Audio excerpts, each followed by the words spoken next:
नमस्कार, स्वागत है आपका एसजीआर एजुकेशन में। और आज करने वाले हैं हम मैथमेटिकल रीजनिंग के क्वेश्चन। इस वीडियो को मैंने दो पार्ट में बांटा है क्योंकि मैथ्स की वीडियो और बहुत ज़्यादा लंबी हो जाएगी, तो मैंने पांच पांच क्वेश्चन करके इसे दो हिस्सों में बना रखा है। एक हिस्सा जो है वो आपको परसों मिलेगा और एक हिस्सा आज। और एक बहुत ही इंपॉर्टेंट बात, कल हमारी 100वें दिन की 100वीं वीडियो होगी, तो हमने सोचा कि क्यों ना ये वीडियो आपके साथ बनाई जाए और बना के डाली जाए। तो कल आप इस वीडियो का हिस्सा बन सकते हैं, जो कि कल आएगी हमारी 100th डे में 100th वीडियो। तो कुछ नहीं करना, जूम लिंक मैं आपको दूंगा जूम मीटिंग का हमारे टेलीग्राम चैनल में, और आप इसका हिस्सा बन सकते हैं। अपने सवाल पूछ सकते हैं, अपनी समय तरफ से कुछ बताना है वो बता सकते हैं। कुल मिला के आपसे मुलाकात होगी और उसको हम फिर यूट्यूब पर डाल देंगे सबके देखने के लिए। तो कल आइए, कल दोपहर को 1 बजे ये जूम मीट होने वाली है। सिर्फ 40 मिनट्स की रहेगी और उसमें आप अपने मन की बात कह सकते हैं और हम आप लोगों से मिलेंगे कल 1 बजे। टेलीग्राम में आपको लिंक मिल जाएगा इस जूम मीट का, या फिर मैं आपको जो है मैसेज कर दूंगा, टेलीग्राम में इन्फॉर्म कर दूंगा कल सुबह सुबह। तो देखिए, आप अनअकैडमी पे ऑफर भी आया है आज, तो STRYT कोड के साथ जो है अपना 6 महीने का सब्सक्रिप्शन ले सकते हैं और 12 महीने का भी सब्सक्रिप्शन ले सकते हैं। आपकी 20% फीस कम हो जाएगी मेरे इस कोड के साथ जो है STRYT। इसको यूज़ करिए और कॉमर्स और पेपर 1 के बैचेस में आ जाइए।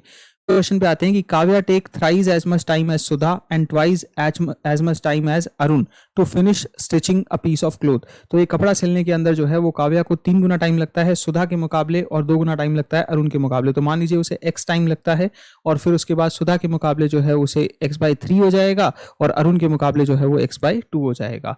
तो दे टुगेदर फिनिश द वर्क, वो एक साथ काम जो है वो 2 दिन में खत्म करते हैं। तो आपको ये बताना है कि find the time taken by each of them, that is Kavya, Sudha, Arun respectively complete करने के लिए एक जॉब को उनको कितना समय लगेगा। तो देखिए, मैंने आपको ये बताया कि इंडिविजुअली जो है वो उनको इतना टाइम लगने वाला है। तो अब यहाँ पे मान के चलिए कि जो काव्या का 1 दिन का काम होगा, उसके बाद सुधा का 1 दिन का काम होगा, और जो अरुण का 1 दिन का काम होगा वो कंबाइंड वर्क के बराबर हो जाएगा।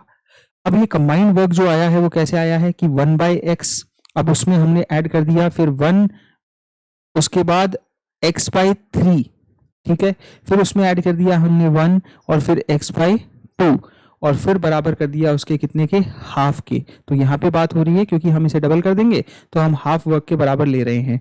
तो यहाँ पे जो है 1/x, 3/x और 2/x मिल जाएगा हमें। 1/x हो गया, फिर 3/x हो गया, फिर 2/x हो गया।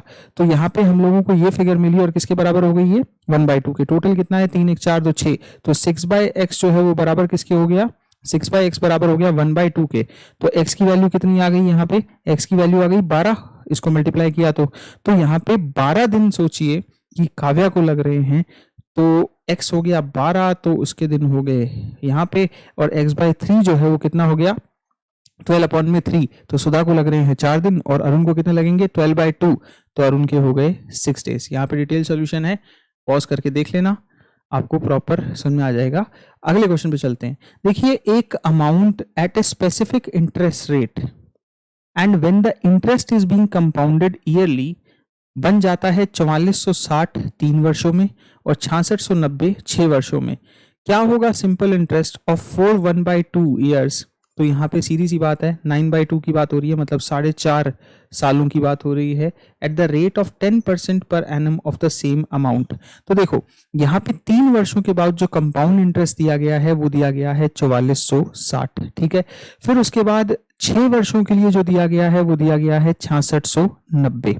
रेट ऑफ इंटरेस्ट जो है वो आपको दी गई है यहाँ पे 10%, और समय जो बेसिकली टाइम है सिंपल इंटरेस्ट के लिए वो कितना दिया गया है, 4.5 वर्ष, ठीक है।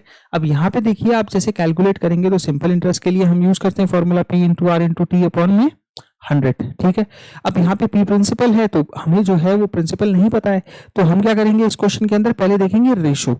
जो अमाउंट का रेशो है 3 और 6 साल का, वो कितने के बराबर है, जैसे 4460 अपॉन में 6690, ये किसके बराबर हुआ, 2/3 के बराबर हुआ। 3/6 मतलब कि, तो यहाँ पे ये 2/3 आ गया कि 4460 जो है, अगर आप यहाँ पे देखेंगे तो ये 2/3 बन गया। अब ये रेशो किसके बराबर है, 2/3 के बराबर है, और ये रेशो हमने लिया है 3 वर्षों का और 6 वर्षों का। अब एक यहाँ पे पॉइंट आपको समझना होगा कि जो ratio of principal and amount है 3 वर्षों के बाद, वो कितना हो जाएगा, तो वो हो जाएगा P अपॉन में 4460, ठीक है। तो जो प्रिंसिपल है अपॉन में 4460 है वो किसके बराबर हो गया, 2/3 के बराबर हो गया। तो प्रिंसिपल कितना आया यहाँ पे, 3 से मल्टीप्लाई कर दीजिए और 2 से इसको मल्टीप्लाई कर दीजिए, तो ये कितना हो गया 8,920 हो गया, 8,920 अपॉन में 3। तो ये बेसिकली हमारा प्रिंसिपल आ गया रुपीज में। यहाँ पे आपको थोड़ा साफ राइटिंग में दिखेगा तो पूरा समझ में आ जाना चाहिए। देखो कि पी लेट कर लिया, फिर हमने 4460 जो है, तो ratio of amount after 3 years and 6 years जो है वो हमारा कितना 4460 6690, तो इक्वल में जो है हमें 2/3 रखा, फिर जो है पी 4460 2/3, तो यहाँ पे पी का अमाउंट जो है वो 8920/3 आ गया। अब ये 8920/3 यहाँ पे ले लीजिए, इनटू जो है हमने P into R into T के फॉर्मूले में लगाना है। तो हमारे पास जो है वो यहाँ पे क्या दे रखा था, पहले ही मैंने आप लोगों को बताया कि 10% सिंपल इंटरेस्ट है और ऑब्वियसली 4.5 वर्षों की बात हो रही है। तो यहाँ पे जब आप इसे ब्रेक करेंगे, जैसे 10 से ये तो सीधा ही जा रहा है 1/10 पे, और फिर ये 4.5 रहेगा, तो यहाँ जो है वो 10 से भी कैंसिल करोगे आप तो भी जो है एक जीरो अगर हटा के कैंसिल करते हो तो ये पार्ट जो है वो कैंसिल हो जाएगा। जैसे एक के नीचे फिर एक है ना, तो ये कैंसिल हो जाएगा। तो 892 जो है वो किससे हो जाएगा, 3 को 4.5 से कैंसिल करोगे तो 892 इंटू 1.5, तो 1338 जो है वो 4.5 साल का यहाँ पे हिसाब आएगा। ठीक है, अब इसके बाद अगले क्वेश्चन पे चलते हैं कि 6 टाइम्स, अगर कोई इसमें डाउट हो ना, क्योंकि देखो मैथमेटिकल रीजनिंग लाइव में सॉल्व कराना ज़्यादा आसान रहता है मुकाबले जो है वो किसी रिकॉर्डेड क्लास के, तो प्लीज़ कमेंट सेक्शन में पूछ लेना, मैं अगली क्लास में वो कवर कर दूंगा। तो 6 time the weight of A is 30 kg less than 5 times the weight of B.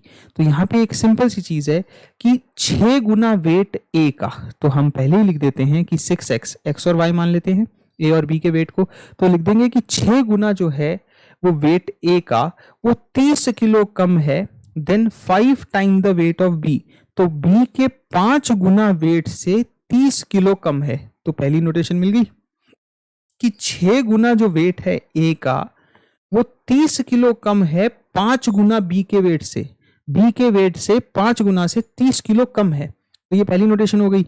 फिर उसके बाद अगर बी 17 किलो हैवियर है ए से, तो क्या कह रहा है कि बी मतलब Y, y is equal to 17 kilo heavy बताना है, तो x प्लस 17, ठीक है, कि a से 17 किलो हैवी है तो a को x माना है हमने, यहाँ पे लिख देते हैं a और b, ठीक है। तो ये हो गया, ये हमें सेकंड मिल गई। अब देखिए फर्स्ट और सेकंड को हम यहाँ पे सेकंड को सब्स्टिट्यूट करेंगे फर्स्ट में, तो फर्स्ट हमारी क्या थी 6x equal to 5y minus 30। अब y की जगह जो है क्या रखना है, x प्लस 17 रखना है, तो 6x equal to 5x plus 17 और माइनस कर दीजिए 30।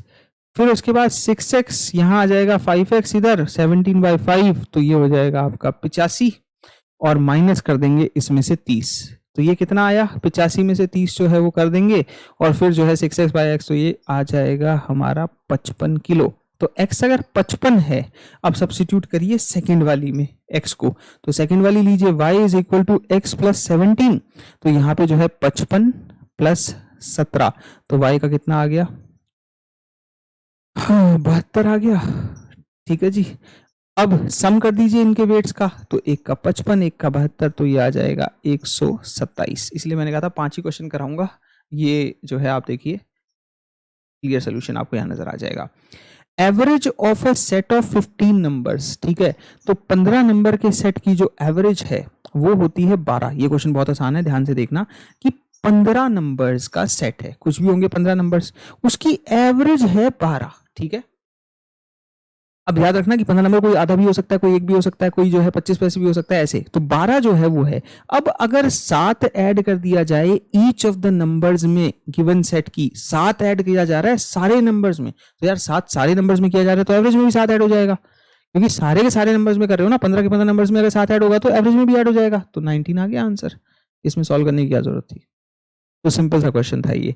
अगला क्वेश्चन है कि विच नंबर वुड रिप्लेस, तो सीरीज का क्वेश्चन है 1 3 3 3 6 7 9 डैश 12 21। ध्यान से देखोगे तो 2 सीरीज इसमें चल रही है, 1 3 7 डैश और 21, और दूसरी सीरीज है 3 6 9 12, 3 6 9 12, तो ये 15 हो जाता अगर ये पूछा जाता। 1 3 7, तो इसमें कितने का फर्क है, 2 का फर्क है, 3 और 7 में 4 का फर्क है, 7 तो फिर 6 का फर्क आ जाएगा 13, फिर 8 का फर्क आ जाएगा तो 21, 13 जो है वो आपका सही आंसर होगा। तो उम्मीद करता हूँ कि मैथमेटिकल रीजनिंग जो है वो भी आपको समझ में आ रही होगी। और अब मिलेंगे आप लोगों से कल, और कल याद रखिएगा कि कल जूम पे आप लोगों से बात होगी वन ऑन वन सबसे। और आप लोग अपने आइडिया, अपने सजेशन, जो आपको कहना है आप उस पे आके कह सकते हैं। कल दोपहर को 1 बजे हम बात करेंगे 40 मिनट के लिए, और फिर सबके लिए उसे यूट्यूब पे डाल देंगे। एक इंटरेक्शन आप सबके साथ। कल 100th वीडियो है। बहुत मेहनत करके रोज एक वीडियो डालने का सोचा था हमने 1 मई से, तो आज अब 8 अगस्त आ जाएगा। और बहुत बार तो आपको पता है वीडियो 11:58 पे भी आता है, लेकिन कोशिश रहती है कि बस आ जाए। तो 8 अगस्त को 100 वीडियोस होंगे। अगला टारगेट जो है वो 200 दिन में 200 का है। तो रोज़ वीडियो यहाँ पे मिलता रहेगा। प्लीज़ सब्सक्राइब करिए चैनल को और लाइक करिए वीडियोस को, ताकि और वीडियोस बनाने का और कंटेंट बनाने का हम लोगों को इंस्पिरेशन ऐसे ही मिलता रहे। शुक्रिया, धन्यवाद। कल मिलते हैं सबसे 1 बजे। आपको लिंक मैं टेलीग्राम में प्रोवाइड कर दूंगा उस जूम मीट का, उसे ज्वाइन करिएगा। Thank you so much.